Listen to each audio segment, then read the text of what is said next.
Hi everyone, let's talk about quadrupole mass analyzers.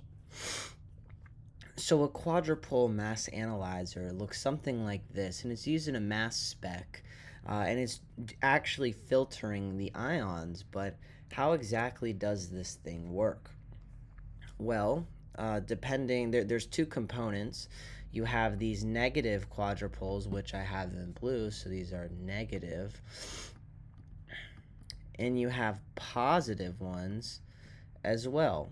And they actually work in two ways. Now, the positive quadrupoles, if we look at the masses at some DC voltage, we're going to find that only the high masses are going to be filtered from this guy. So everything beyond this linear line is going to pass through the quadrupole. And we'll see why in a little bit. But in these negative rods, we're actually going to see the opposite. So at some DC AC voltage and at some mass, we're going to find on average the lower masses are going to be getting through. But why is this? Well, let's look at, I should really put DC and AC here because that's what we're going to be talking about. So we have some DC and AC voltages, and given the different biases of these, they're filtering out different masses. Now let's look at the positive ones. Okay, so the positive ones have positive AC and positive DC through them.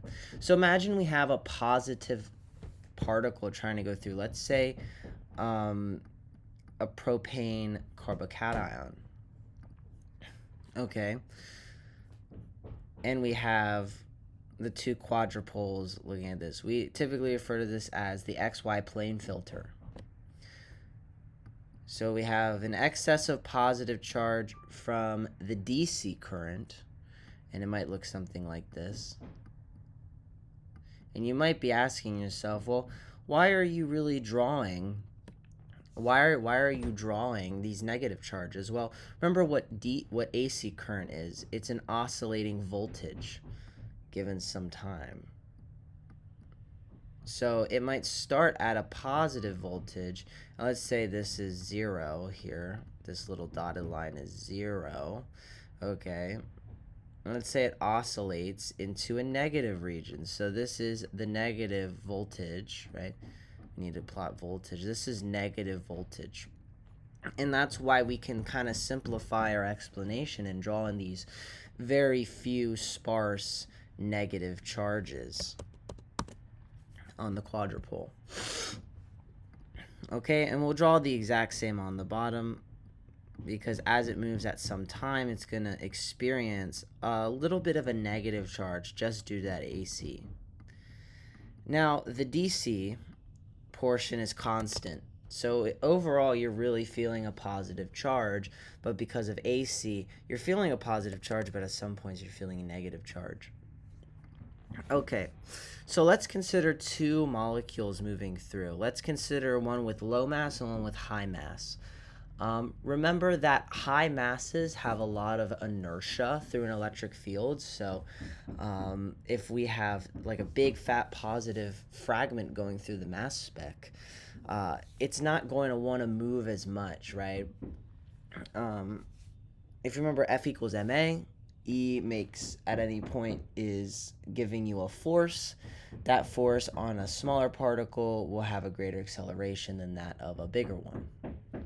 So let's consider, I'm going to draw a small particle. So let's say small is pink. And in this case, let's stay consistent. Let's call this blue particle this carbocation. So maybe a small particle is a methane fragment. So CH3 plus. Now, you can tweak these things. If you set the voltage and the AC current the AC to different amplitudes, but also DC current to different voltages, you can get different results. And we'll see what that looks like. So when the small carbocation is moving through this field, well, notice we have positive ends here, so it's going to want to go to the middle. Okay, so, but then notice that there's the negative charge, and that's going to attract it, so it goes down into a pretty high degree. But notice that then there's this positive charge, and because we're really close, the force is stronger, so it's going to push it extremely. And then notice we're entering a field of negative, and that's going to shoot it right into the quadrupole. And in fact, it's not going to reach the detector, right? So here's your detector at the end. It's not going to reach the end. It's going to smash into the pole and be neutralized. Let's counteract this now with this propane carbocation. Okay, it's going to undergo the same motion. It's going to get like this. It's going to go up. But remember, its high inertia doesn't really attract it that much to these charges. It doesn't feel as much. It feels the force. It just doesn't feel the same acceleration. So it doesn't move as much. Okay, and then these positive charges repel it, and the negative charges attract it. Oh, but then we have positive charges, and you're going to keep going under this motion where you get a little higher each time, but overall it's going to hit the detector, and it's going to give us a signal. So that's what the positive electrode's doing. It is filtering out the small ions. Okay, so you get this kind of graph where you have some DC-AC voltage, and only the high masses are being outputted from the quadrupole, or those two quadrupoles. So in essence, in the XY plane, that's what it's filtering out. But there's also a Y or a XZ plane filter, and that's going to filter out really high masses. And actually, when you superimpose the two effects on each other, and this is kind of what a mass spec is doing, you're going to see that you get this. So you have this is a low pass filter, and we also have a high pass filter. I should draw this a little more accurately. These will have a little bit crazier of a slope.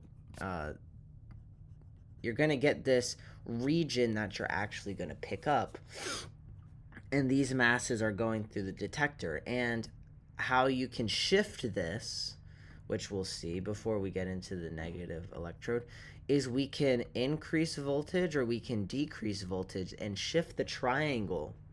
Okay, we can shift the triangle to select for different masses, and in fact, that's what a mass analyzer of a quadrupole is doing.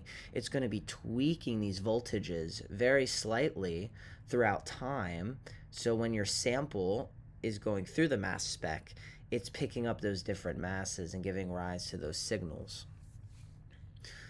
And it does this in a very, very, very, very short time. I think 100 milliseconds is the runtime of a mass spec to go through all the masses that you set it. Now, if you set your masses a lot smaller, typically you set it from like 0 to 400, okay? And 0 to 400 doesn't take that long, like again, like 100 milliseconds or so. So I just wanted to explain that quick. You change the DC and AC voltages, and this mass wedge is going to shift. Another way to look at it is saying you can have your compounds with different mass wedges. So wedge 1 overlaps with wedge 2, and maybe wedge 3 is more sharp. And you have AC/DC voltages, and you raise it linearly. And what you're going to notice is you're going to intersect the different wedges, the different mass wedges. So at some DC/AC voltage, you can get this wedge that is synonymous with the one analyte in your solution, or whatever you're analyzing, maybe a gas or something. And what you're going to notice is your computer is going to give you a readout, and it's going to look like this. And That's all it's doing really. There's nothing really that crazy to it. It just converts the AC/DC voltage into M over Z. So that's why you're getting your signals that you see. It's because it's overlapping these these high pass low pass filter wedges at some AC/DC voltage, and the computer does some math to find M over Z. Okay, so I want to now. I guess I should have talked about this first, but how is it selecting out the smaller masses? Well, it does this with a different bias overall, and the negative bias. Okay. So if we have a positive ion coming through here, remember, we're talking about positive ions. Um, these things are really going to fly through, or they're really going to feel attraction to these negative ends. Notice there's a lot of negative charge here. So let's draw in our two particles and consider what's going to happen for both of them. So we have our positive small ion and we have our positive big ion. It might even be better to redefine these. Let's say we have our smaller ion, but then we have a really fat ion that's really slow. Let's call this like, what would this be? 1, 2, 3, 4, 5, 6. This would be a hexane carbocation. Okay, and then this is just, maybe we'll even bump this down to an ethylene just to really show the difference. So you set some AC/DC voltage. The DC voltage is going to maintain this overall negative charge, but when the AC voltage, you have it in the negative mode, it's going to start negative. So let's say it starts here. It's going to go up and down and up and down. Okay, and here's the baseline of 0. You're going to have positive components to that AC voltage. Okay, you're getting it from that. And the positive voltages is what these sparse positive charges are doing. So we're just inducing positive charges less than negative charges, unlike how we had on the positive AC/DC. So this would be negative AC, negative DC. Okay, so let's consider what the particles are doing. And we need to remember F equal, or not F equals MA, KE, if you remember from physics, KE equals 1/2 mv squared. And so what does this mean? Well, if the KE of these particles is going to be constant, that's what you do in whatever you have beforehand, I forget, bringing it to the mass analyzer. You're going to make it such that the kinetic energy of these particles is constant. But remember, there's a mass term in there, and that means that if we look at the velocity, if we look at this ethane carbocation, it has less mass, so it has more velocity, and it's going to be moving faster than, say, this hexane carbocation, which has more mass and thus is moving at a lesser speed. And we could even do some calculations if we wanted to, but we won't get into that for this video. But just know that this ethane carbocation is going to be moving a lot faster through the field than this guy here. So let's discuss what this ethane carbocation does.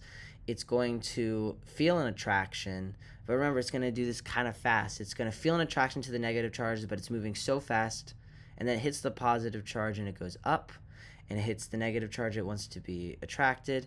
It's going to feel the attraction to the negative charge, and then the positive charge shoots it through. But it does this in a really fast manner, so even though it's going to feel that inertia really pull, or it's low inertia really feeling the pull on those charges, it's moving so fast that it can't be attacked really well and pushed, and evidently it's going to hit the detector.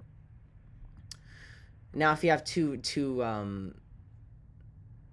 I guess if you have too small, it still will get through, but let's take, for example, this guy, the hexane carbocation. Okay, it's moving through the field slower. It has more mass, less velocity at a constant KE.